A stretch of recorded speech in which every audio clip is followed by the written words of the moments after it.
मुझे विश्वास है आप सूर्य को अर्घ देना प्रारंभ करिए।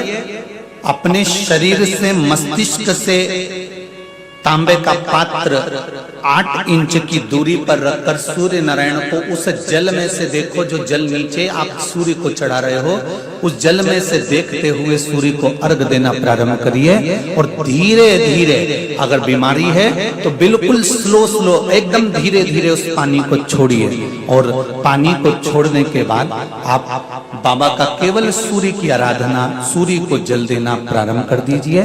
15 से 20 दिन कर कर देखो, धीरे धीरे शुगर और बीपी लेवल में आना प्रारंभ हो जाएगी। अर्घ तो दो, 15 दिन, 20 दिन, 1 महीना, 2 महीना, तुम्हें लगे किसी और वाला हमारा झूठ बोल रहा है, मत देना, तुम्हारे हाथ। शिव साधना का जो सर्वप्रथम फल है वो नेत्रों को प्राप्त हो।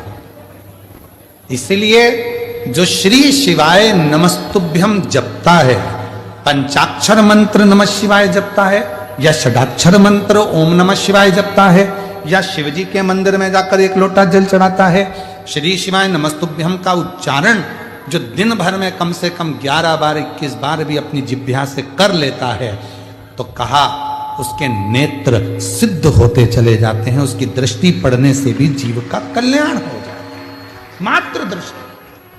कई बेटियां कहती हैं क्या मेरी सरकारी नौकरी लगेगी? हम उनसे पूछते हैं तुम सरकारी नौकरी करोगे? हाँ। लगेगी? हाँ। कोई उपाय? तो हम बेटियों से, बेटाओं से कहते हैं अगर सरकारी नौकरी चाहते हो, तुम कहते हो कि कोई उपाय, उसका एक ही उपाय, अपनी मेहनत को 4 गुना बढ़ा, रात दिन एक कर दो, परिश्रम खूब करो, और आखिरी में जिस दिन कंपटीशन एग्जाम में बैठो, बेलपत्री पर शहद लगाकर शंकर को चढ़ाकर चले जाओ, फिर वो कार्य बाबा संभाल। जो महापुराण का कौमार खंड वर्णन करता है जब व्यक्ति बहुत ज्यादा उलझनों में कहीं एकदम अचानक घिर जाए और उसका कोई निर्णय निकल ही नहीं रहा। शिवपुराण की कथा कहती है मरना उसका कोई हल नहीं है। उस समय पर केवल एक काम कर, 1 कनेर का फूल और 1 दुर्वा दोनों ले जा। जया, विषहरा, शामलीवारी, दौतली और देव। शिव जी की जो 5 लड़कियां हैं, इन 5 लड़कियों का नाम लेकर 1 कनेर का फूल और 1 दुर्वा जो भगवान शंकर को उत्तर की ओर मुख कर कर शिवलिंग पर समर्पित कर देता है, और 1 लोटा जल धीरे धीरे शंकर भगवान को अपने मन की कामना कर कर जिस उलझन में वो फंसा हुआ है उसका स्मरण करते करते वो शिव जी से अपने मन की बात कहते कहते अगर जल उसी दुर्वा, उसी कनेर के फूल के ऊपर शिवलिंग पर जो चढ़ा हुआ है उस पर समर्पित करता है, कहते हैं 4 घंटे भी नहीं लगते। 3 महीने तो जान दो, 3 दिन भी जान दो, 4 घंटे भी नहीं लगते, और देवाधिदेव महादेव उस व्याधि से उसको निकालना प्रारंभ कर। ये सुंदर बात है महाराज। सूर्य नारायण भगवान को जब जल चढ़ाया जाता है, सूर्य को जल चढ़ाते समय, और न चांदी का, न स्टील का, न लोहे का, न प्लास्टिक का, न कांच का, न सोने का कोई बर्तन, न कांसे का, न एल्युमिनियम का, न पीतल का, केवल एक पात्र होना चाहिए, वो है तांबे का। काय का पात्र होना चाहिए? तांबे का पात्र। और सूर्य नारायण भगवान को जब 8 इंच ऊपर तुम्हारा हस्त है, और जब हम सूर्य को जल चढ़ा रहे हैं, कैसे जल चढ़ाना है वो भी समझ लीजिए। अगर कोई कैंसर का मरीज है, जिसके चेस्ट में कैंसर आ गया हो, लेफ्ट में, राइट में कहीं पर कैंसर आ गया हो, या कोई गठान आ गई हो, तो महाराज आप जल चढ़ाते समय उस जल की धार को सूर्य भगवान को जब चढ़ा रहे हो तो धार आपकी गठान की ओर जाना चाहिए, जिससे सूर्य की किरण उस जल में से आपके उस स्थान पर पड़े, उस जगह पर पड़े जहां पर गठान है। महाराज आप लगातार जल तो चढ़ाना चालू करो, अच्छे अच्छे डॉक्टर फेल हो जाएंगे और कह देंगे गठन ठीक हो गई। आपका लीवर और किडनी गड़बड़ कर रहा है, आप प्रतिदिन, आपका स्वास्थ्य गड़बड़ रहता है, आप प्रतिदिन ये ज्योतिष शास्त्र के अंतर्गत, रत्न शास्त्र के अंतर्गत ये रत्न शास्त्र, ज्योतिष शास्त्र, रंग शास्त्र जो हमारे यहाँ है, रंगों के हिसाब से ये जितने रत्न होते हैं, माणिक हुआ, मोती हुआ, नीलम हुआ, मूंगा हुआ, पुखराज हुआ, ये क्यों कहते हैं ये पीला है, ये सफेद है, ये नीला है, ये लाल है, इसको शरीर में क्यों पहनाते हैं? उसका कारण होता है कि जब शरीर में पहनते हैं सूर्य की किरण उसमें पड़ती है, हमारे शरीर पर वो कलर का इफेक्ट पड़ता है, उस कलर को शरीर पर लगता है, और शरीर पर लगता है तो हमारा शरीर धीरे धीरे, हमारी जो इंद्रियां हैं वो सही होने लगती हैं, काम सही होने, सोच आ रही, गलत दृष्टि आ रही, गलत विचार हमारे भीतर आ रहे हैं, गलत सोच हमारे भीतर आ रही है, तो एक काम करो, एक बेलपत्री लीजिए, सावधानी से समझ लेना, एक बेलपत्र लीजिए, और उस बेलपत्र की ये जो 2 डंडी है और एक बीच की डंडी है, इसके मध्य की जो जगह है, चैनल वाले अगर दिखा रहे होंगे तो आप लोगों के स्मरण में होगा, बीच की पत्ती और ये 2 पत्ती के बीच में जो जगह होती है, इस बीच वाली जगह पर पीला चंदन पूरे तरह से उसका लेपन कर लीजिए, पूरे तरह से, पूरी चंदन से लेपन कर लो बीच की जगह को, बीच वाली पत्ती, 2 पत्ती, उसके बीच की जो जगह है उसमें पीले चंदन का लेपन कर लीजिए। हफ्ते में 1 बार आप करोगे, आपको दूसरे हफ्ते में मालूम पड़ जाएगा कि आपके अंदर की गलत सोच समाप्त हुई कि नहीं, गलत विचार समाप्त हुआ कि नहीं हुआ। चंदन का लेपन करिए, उस चंदन के लेपन को कर कर किसी भी शिवालय में, अगर शंकर के मंदिर नहीं जा सकते हो तो अपने घर में जो शिवलिंग हो वहां, उस शिवलिंग पर आप उसको समर्पित कर दो, तुम्हारी मर्जी पड़े जैसी चढ़ा दो, बस शंकर के शिवलिंग पर चढ़ा दो। कुछ देर मंदिर में हो तो नंदी के पीछे, अगर मंदिर में हो तो नंदी के पीछे, और घर में हो तो किसी भी स्थान पर सुख आसन लगाकर, सुख आसन मतलब जैसे हम बैठे हैं पालकी लगाकर, दोनों सुख आसन मतलब आराम से बैठकर, सुख आसन लगाकर, और अपनी सीधी साइड की नासिका को बंद करना है और उल्टी नासिका से श्वास लेना है। 1 से 1.5 मिनट तक श्वास लेना प्रारंभ करो। अपने शरीर में एक चंद्र नाड़ी होती है, भगवान शंकर ने जब चंद्र की काया समाप्त करा था, भगवान शंकर ने जब चंद्र की काया का रोग समाप्त करा था, तो चंद्र ने हाथ जोड़कर कहा था कि मेरी काया का रोग आपने समाप्त कर दिया महादेव, मेरे लिए आज्ञा करो, मैं क्या करूं। शंकर भगवान ने कहा, चंद्रदेव तुम मेरे मस्तक पर धारण रहना, और संसार के जितने भी मनुष्य हैं, इन मनुष्य के अंदर चंद्र नाड़ी में तुम विराजमान रहना। सुनो चंद्रदेव, जब मनुष्य गलत विचार करे, गलत सोच करे, गलत दृष्टि रखे, उस समय पर अगर तुम्हारी चंद्र नाड़ी प्रबल हो जाए तो उसकी बुद्धि में से गलत विचार समाप्त हो जाए, गलत विचार समाप्त हो जाए। एक बेलपत्र लेना है, बीच वाली जगह में चंदन लगाकर शंकर जी को समर्पित करना है। घर हो, मंदिर हो, कम से कम 1.5 से 2 मिनट तक नासिका को बंद कर कर सीधे साइड की नासिका को बंद करना है, उल्टे साइड की नासिका से ही श्वास लेना है और छोड़ना है, फिर लेना है, फिर छोड़ना है, फिर लेना है, फिर छोड़ना है।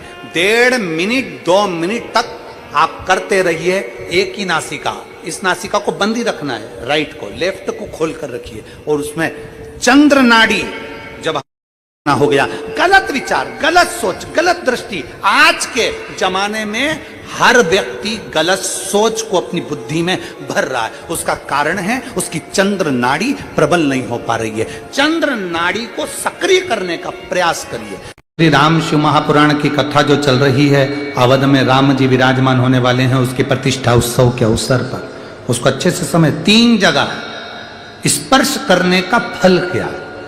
एक, जहां से जलाधारी से पानी बहता है, जो गणेश और कार्तिकेय का स्थान है, उधर हम दबाते हैं, स्पर्श करते हैं, एक वो स्थान।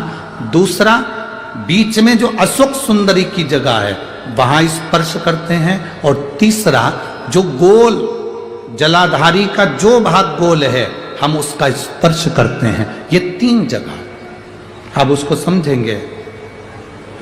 3 जगह स्पर्श का महत्व समझेंगे। डॉक्टर ने कह दिया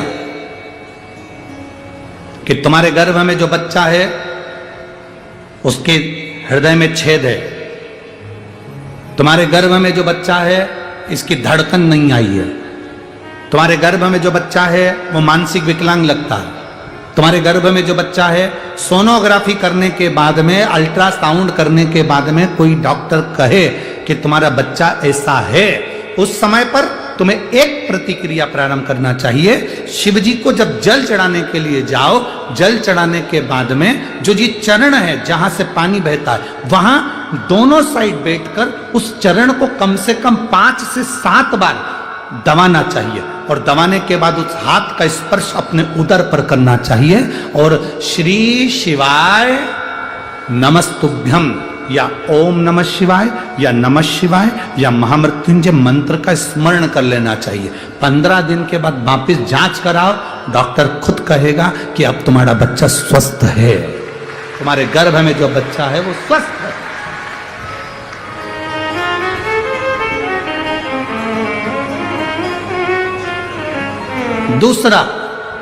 दूसरा स्पर्श, शिवलिंग, जलाधारी, दोनों चरण, बीच में अशोक सुंदरी। दूसरा स्पर्श है अशोक सुंदरी का। किसी लड़के की उम्र, किसी लड़की की उम्र 35 साल हो गई, 40 साल हो गई, 25 साल हो गई, 30 साल हो गई, विवाह का कोई योग नहीं बन रहा।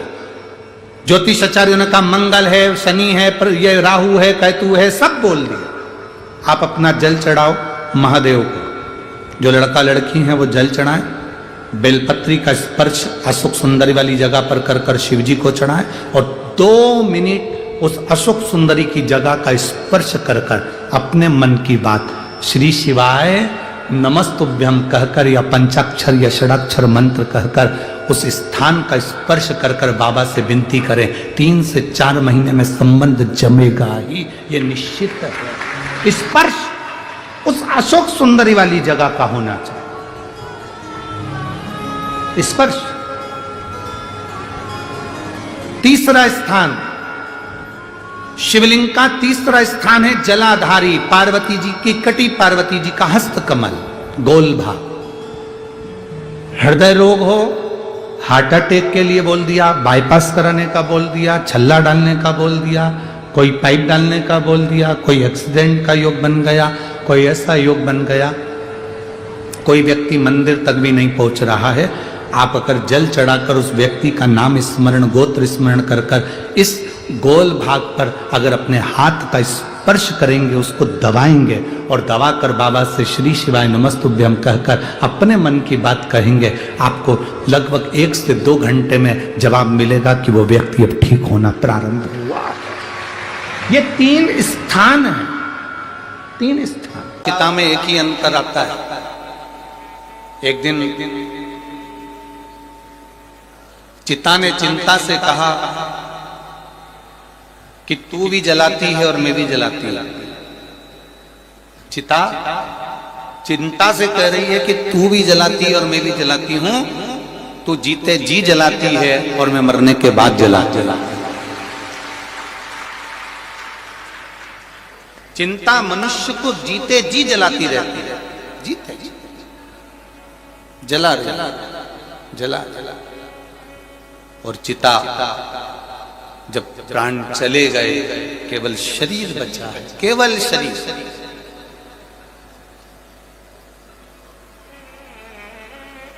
तब इस शरीर को ले जाकर वहां जला दिया।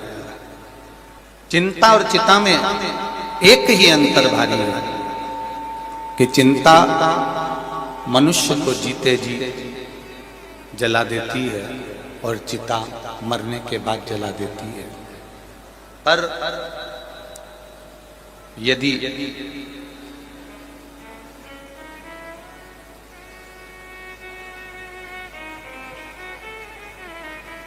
चिता ने कहा चिंता से कि मैं अंत में जलाती हूं और तू मनुष्य को दिन प्रतिदिन रोज जलाती है,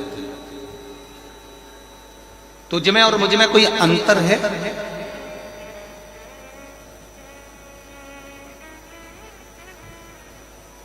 चिता कह रही है चिंता से, तुझ में और मुझ में कोई अंतर है? तब चिंता ने कहा मुझ में और तुझ में केवल एक अंतर है। वो कौन सा अंतर? तो चिंता कहती है कि मेरा काम है जलाना, मेरा काम है लोगों को चिंता देना, पर यदि उनकी चित्तवृत्ति, उनका मन, उनकी दृष्टि यदि महादेव के चरणों में है तो चिंता कहती है फिर मैं जला नहीं पाती, फिर मैं जला नहीं पाती। अगर चित्तवृत्ति, चिंतन, मनन, बुद्धि, चित्त हमारा देवादिदेव महादेव के चरणों में पड़ा हुआ है, भगवान शिव के चरणों में पड़ा हुआ है, तो फिर इतनी सामर्थ्यता चिंता की भी नहीं है कि वो आपको भक्षण कर जाए या आपको जला जाए। एक पिता के दो पुत्र थे। देखिए शिव करुणा सागर कैसा है, शिव दया सागर कैसा है। एक पिता के दो पुत्र थे, दोनों पुत्र बड़े हो गए और बड़े होकर एक पुत्र ने कहा, पिताजी मुझे तुम्हारे साथ में नहीं रहना, अब आप मुझे मेरा हिस्सा दे दीजिए और मैं ये गांव छोड़कर शहर में जाना चाहता हूं। शिवपुराण का ये प्रसंग बड़ा सुंदर प्रसंग है। पिताजी ने समझाया बेटे को कि तू मान जा, पर मानता नहीं और बेटा नहीं माना। आखिरी में जायदाद का हिस्सा करा गया। पिताजी ने 3 हिस्से प्रॉपर्टी के कर दिए, धन के कर दिए, जमीन के कर दिए। एक बड़े बेटे को दे दिया, छोटे बेटे को दे दिया, एक हिस्सा खुद का रख लिया। समय बीता, बेटा अपना हिस्सा लेकर चला गया, शहर में गया और जाते ही उसके 3 मित्र बन गए। पहला मित्र बना उसका ताली मित्र, दूसरा मित्र बना उसका थाली मित्र और तीसरा मित्र बना उसका प्याली मित्र। कि जब हम बहुत उन्नति की सीढ़ी पर चढ़ते हैं, बहुत वैभव की ओर बढ़ते हैं, तरक्की करते हैं, तो 3 मित्र हमारे जरूर सामने आते हैं। पहला होता है ताली मित्र, जो आपकी प्रशंसा कर कर आपको कहीं ना कहीं नुकसान देने का प्रयास करेगा, वो होता है ताली मित्र। दूसरे नंबर पर होता है थाली मित्र, जो आपको होटल तक लेकर जाएगा, अपने पैसे से तुमको खिलाएगा, अपना पैसे से तुमको लत लगाएगा भोजन की होटल की, और होटल के भोजन की लत लगाकर फिर तुम्हारे पैसे से वो खुद खाए, उसको कहते हैं थाली मित्र। और तीसरे नंबर पर है प्याली मित्र। आपको पीना याद नहीं है, पर वो अपने पैसे से तुम्हें मय खाने में ले जाकर कहीं ना कहीं गलत दुकान पर ले जाकर आपको पीने की आदत डलवाएगा। इसलिए शिव पुराण की कथा कहती है 3 मित्रों से बचने का प्रयास करना। पहला ताली मित्र, दूसरे नंबर पर बोलते जाओ जम के थाली मित्र, और तीसरे नंबर पर प्याली मित्र। ये 3 मित्र बर्बादी की ओर लेकर जाते। जब पिता ने हिस्सा दे दिया और हिस्सा प्राप्त होने के बाद बेटा शहर में चला गया। बेटा शहर में गया, शहर में जाकर उसके 3 मित्र बन गए, जिन्होंने उसका धन देखा, वैभव देखा, पैसा देखा, खूब सारा धन देकर 3 मित्र बने और वो तीनों मित्रों ने साथ में रहना प्रारंभ करा और रहते रहते रहते रहते एक दिन उसको बर्बादी के सिरे पर लाकर छोड़ दिया। बर्बादी के सिरे। मेरी जीजियों, मेरे जीजाओं, मेरी बेटियों, बेटाओं, मेरे बुजुर्ग माँ बाप, एक बात का स्मरण अपनी जिंदगी में रखना, पिलाने वाले बहुत मिलेंगे पर संभालने वाला नहीं मिलेगा।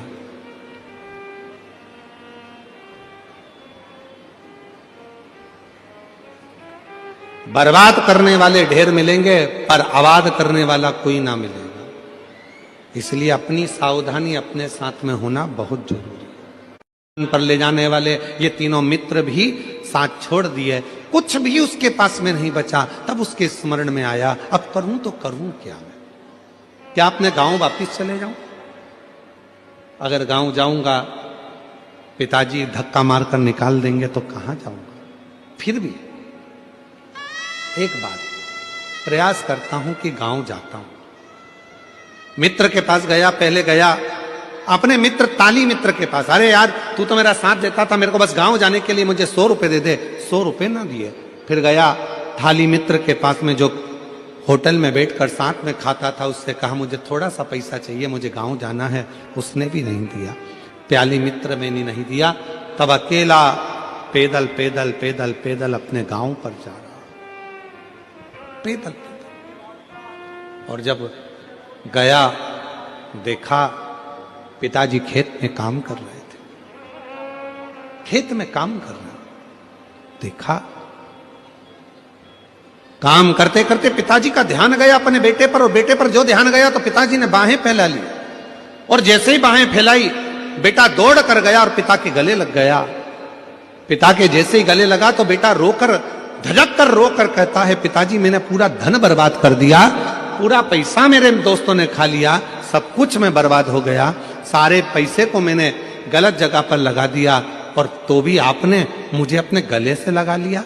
पिताजी ने कहा, बेटा धन चले गया कोई बात नहीं, संपदा चली गई कोई बात नहीं, पर तू तो मेरे पास में आ गया ना, चिंता मत कर, चिंता मत कर, तू मेरे नजदीक में है ना।